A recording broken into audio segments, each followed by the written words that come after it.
Hello, everyone, and welcome to the Political Job Interview, where I interview candidates running for election. I'm Vincenzo Calla, the host, and today I take on the role as the boss, giving a job interview to today's candidate, Peter Karwacki. Peter is running for election for Ottawa City Council as a candidate for Ward 13, Rideau-Rockcliffe. Thank you, Peter, for your time, and thank you for joining me today. Thanks, Vince, for organizing it. A lot of people want to be YouTube stars, but I like your subject matter. Well, thank you for joining me, and without further ado, let's get this job interview started. So as with any good job interview, I'm starting off with an opportunity to learn more about Peter. So the first question is, can you tell me a little bit about yourself and your story? Sure. Well, I remember being interviewed once a while ago, and they asked me what my career aspirations were. And my response was that I was a little closer to the top of the mountain than I was at the bottom. So it's not like I had grand plans for my career or the future. I am surveying things from a height, and I realize that there's a certain amount of give back when you reach a certain point in your life. You know, I'm a senior project manager, and when I address issues, I do it with a lot of background experience. Now, to give you an idea of what I've done in my past, I started out as a stock broker for Midland Doherty in Toronto. So that's private finance. But then when my wife was going to be having a baby, we decided we'd go into the public sector. I started off as the financial director of a 132-bed hospital in Kirkland Lake, and I was there for about 9 years. I got enough information about how to run hospitals that I became the CEO of the hospital in Wawa, Ontario, small hospital, 32 beds, something like that, 25, and with long-term units. And then I moved to Barry's Bay. I wanted to try and advance my career, but it proved not to be a good time to change hospitals because at that time, you might recall, the NDP were in charge. There was a lot of cutbacks in hospital spending. Floyd Lundgren had his budget plan. So I found myself working for myself, selling and installing concrete forming up in Kenora, Ontario. I was working in my bedroom one day on my webpage, and I thought, geez, you know, it'd be nice to be working in high tech. And for too long, I found myself actually training to become a specialist in Visual Basic Programming and database, Oracle database administration. And came down to Ottawa, started a career with a firm here called Marketware. And then later on was hired by Cognos, which then later on became IBM. And after some time, I became certified as a project manager. And since 2013, I've been doing independent project management consulting, largely with the federal government, but also with Export Development Canada. So that's given me quite a scope of things that I've done. But as it turns out, working in council, I think I have a lot of skills that could be useful right now, especially in project management. So that could be helpful to the taxpayers. You know, it's all about, you know, I think everybody that's ever run for council all brings something to the table. And I think you have to, if you bring the right skill set at the right time and the voters perceive that, then you can be quite valuable to the city. Well, definitely a lot of experience there. And you've talked about a lot of what you've done. And I want to ask you now, why have you decided to run for this position? Well, I've always been interested in politics, so that's never been an issue. But I think, like a lot of people, they wonder, you know, why bother getting involved with city council? And I think, to me, it's just about being a citizen and looking around and seeing things that I want to change, and how to make that happen is something that only councillors can be involved in. Like you initiate change when you're on council. So rather than being somebody that merely complains about problems, I want to become part of the solution. That's always been my motivation. There's different people that are really well qualified to do this job. Some get really down into the weeds. They like to flip pancakes and go to community meetings. Others are pouring through the official plan and know it with intimate detail. Some are involved with police services. You know, there's so many areas where you can get engaged within and at the municipal level. But to start, you have to become a councillor, and that's where I'm at right now. So I want to do my best for the people of Overbrook and also for Ward 13. It's quite a diverse ward, as you know. but I did a lot of door-to-door canvassing last time around. I ran with the 17 way back in 2019 when Toby Nussbaum resigned to go to the NCC. Their gain, our loss. But I really liked the work that Toby was doing, and for sure, if he was on council, I would not be running against him. I think he would have been unbeatable. He was a tremendous candidate, a tremendous asset to the ward. But as it stands right now, I think I am a good alternative for people. And take a look at, the situation where it was by August 19th, it looked like Ralston King would run unopposed. And, this is not supposed to, he is a king, but this is not supposed to be a coronation. Acclamation is not really good for democracy. And I think even though democracy is a little tenuous in our ward, because only 1 in 3 people bother to vote, I think it's just a good time to put your name forward as a candidate to give people a reasonable alternative. Just think of the debates that we can have. Back when there were 17 candidates, I mean, you'd say, well, I'm Mr. Karwacki, what do you think? And then you say, well, I'd like to, and oh, your time is up. 17 candidates, you can't have any kind of discussion. But now we can, and I think that's a good thing. So I wanted to continue on that point now with the next segment, which is called About the Job, where we'll talk about the job and what you bring to it.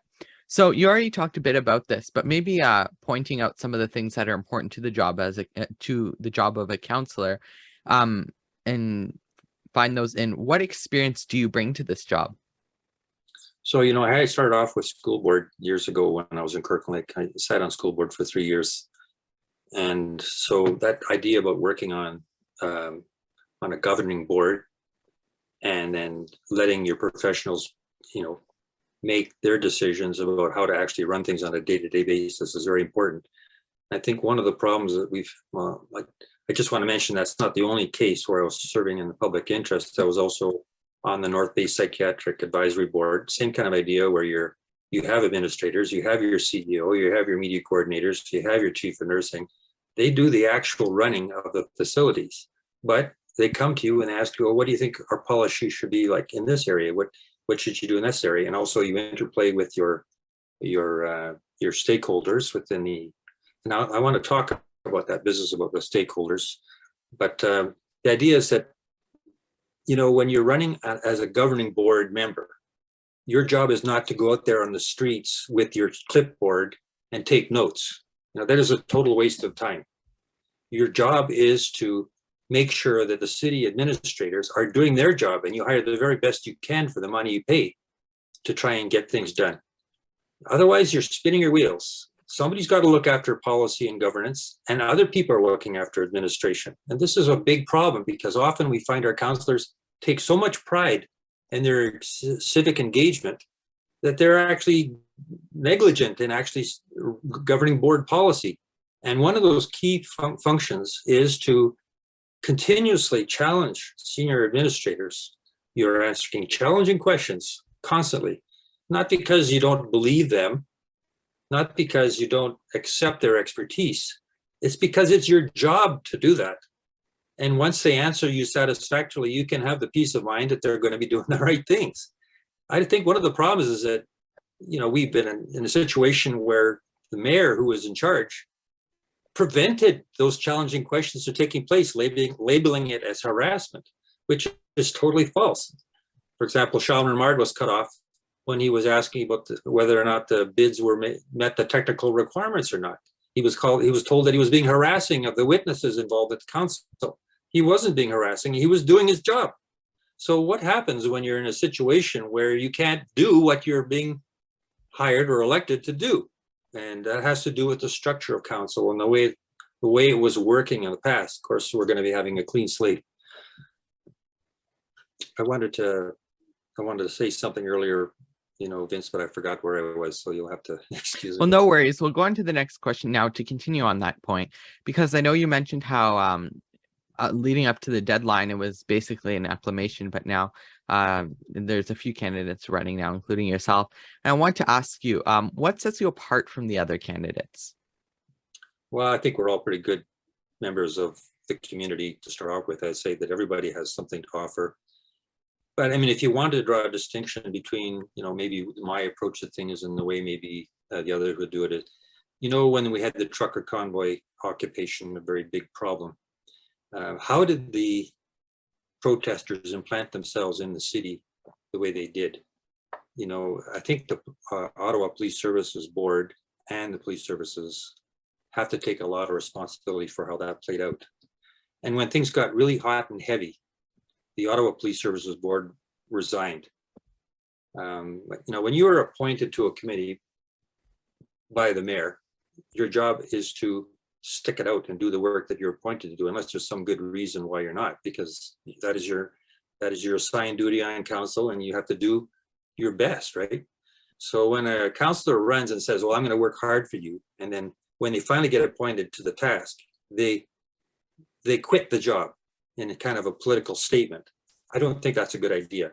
So that's not something that I would do. That's something the incumbent did. He resigned from his appointment, and the only reason for it was he was making some kind of political statement, and it achieved absolutely nothing. And it happened at the worst possible time. So I'm just going to use that as an example of something that happened that I would not have done. In actual fact, I agree with many of the things that the incumbent has said and has said in the past on various issues. But, I bring a different set of skills in my toolbox. I have different experiences to offer, and those would be different. I would make different decisions based on those things. And it's hard to say exactly how it would play out at every council meeting. There's evidence brought to you by staff, decisions to make. But I know one thing: if you stick to your guns on council, and you have this block of voters, this urban voters, like you had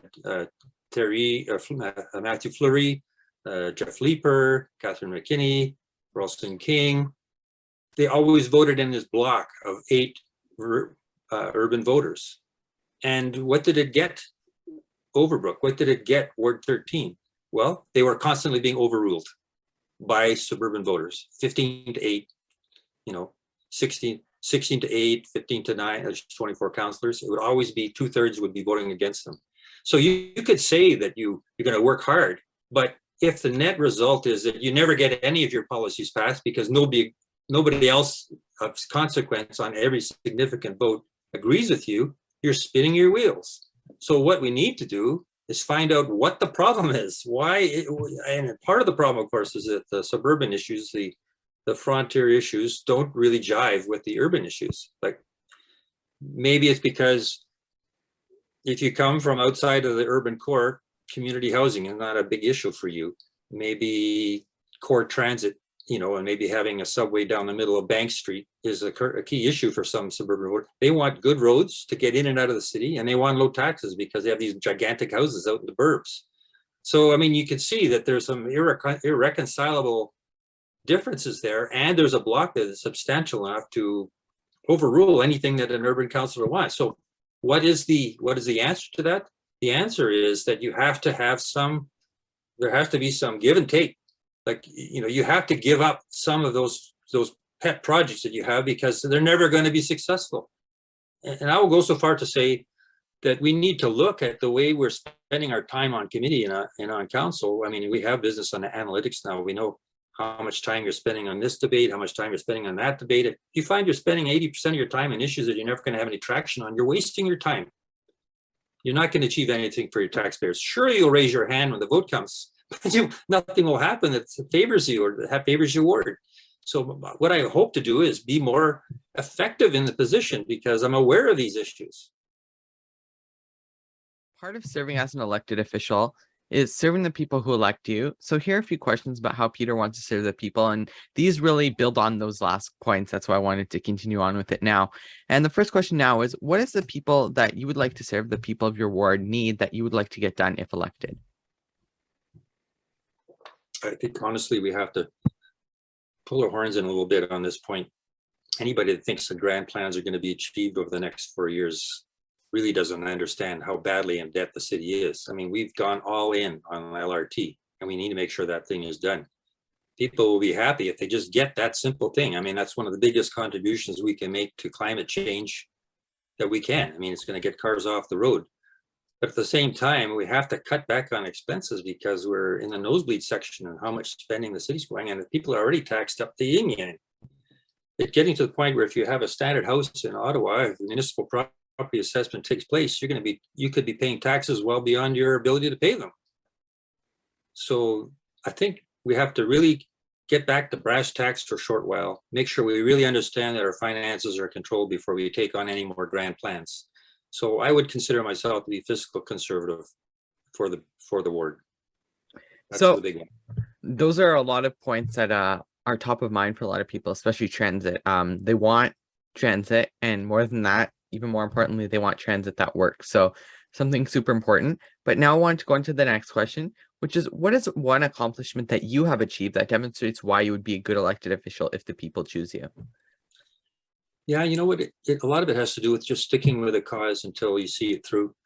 Many people don't know this, but back around the end of 1998, I became involved with a group called Les Amis de la Rivière Kippawa, which was a group that was trying to prevent the Kippawa River, which is located in northern Quebec, from being diverted from its natural stream bed by Hydro-Quebec. I work with a group of volunteers at the grassroots level to try and activate the public to prevent that from happening. It involves such things as writing papers, and I actually traveled to Poland and presented a paper on the Les Amis de la Rivière Kippawa versus the Tabaoué River Diversion Project. Anyway, there's a long story that went into there about launching a court case against the federal government, going to the Court of Appeals, taking an application to the Supreme Court. We lost our case, but if you look on the map today, you'll see that the Kippawa River is still running, and it's a beautiful place to see. On the 100, there's a new national park located up there called Opemican. They call it a national park, but it's actually a Quebec provincial park, but they use the term national, so that's fine. The other thing too is that on the 150th anniversary of Canada, a $10 bill was published, and the Kippawa River was on the back of it. In addition, I've written a play about that experience. It hasn't been published yet. I'd like to read it one of these days, but it is available there. But the most important thing is that the river survived. So there's in this case, grassroots group organized to preserve the environment. I was actively involved in that at the top level, actively involved in going to the conferences, writing papers on it, communicating to the public, talking to the politicians, and we were successful. I'd be successful on council. But I'm not so naive to think that everybody is going to be all lovey-dovey about it. I think probably half the people will dislike what I have to tell them, and the other half will like what I have to say. I mean, I'm used to that at the doorstep. In fact, I have to tell you, this is a tough sales job. If you go door to door in Overbrook, you're going to find some people got this little thing on the bottom of the doorway, and it says, no politicians, no Jehovah's Witness, no salesmen, no flyers, no nothing, right? To try and get your message out to these people. They don't want to hear it. And as I mentioned before, 2 out of 3 people don't even vote. You could go to 3 houses and you'd wasted your time on 2 of them. Well, that's an issue that we saw in the provincial election. In the provincial election, there were record lows in terms of voting.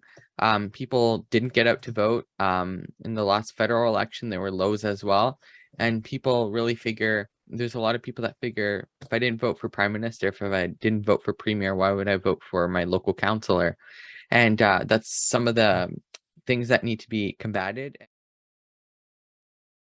So thank you, Peter, so much for joining me today. It was great having you, and I'm sure the viewers enjoyed hearing what you have to offer to them. Election day is on October 24th, 2022. If you liked hearing what Peter had to say and live in Ward 13, Rideau-Rockcliffe, you have the opportunity to vote for him on election day. Check with your local election officials for more details. To stay updated, make sure to follow me on Twitter, Instagram, and TikTok at BC Productions 25. Check out my website, VincenzoCalla.com. Make sure to like, subscribe, and choose to get notifications here on YouTube. The political job interview is a VCalla production. So until the next video, I'm Vincenzo Calla, signing out.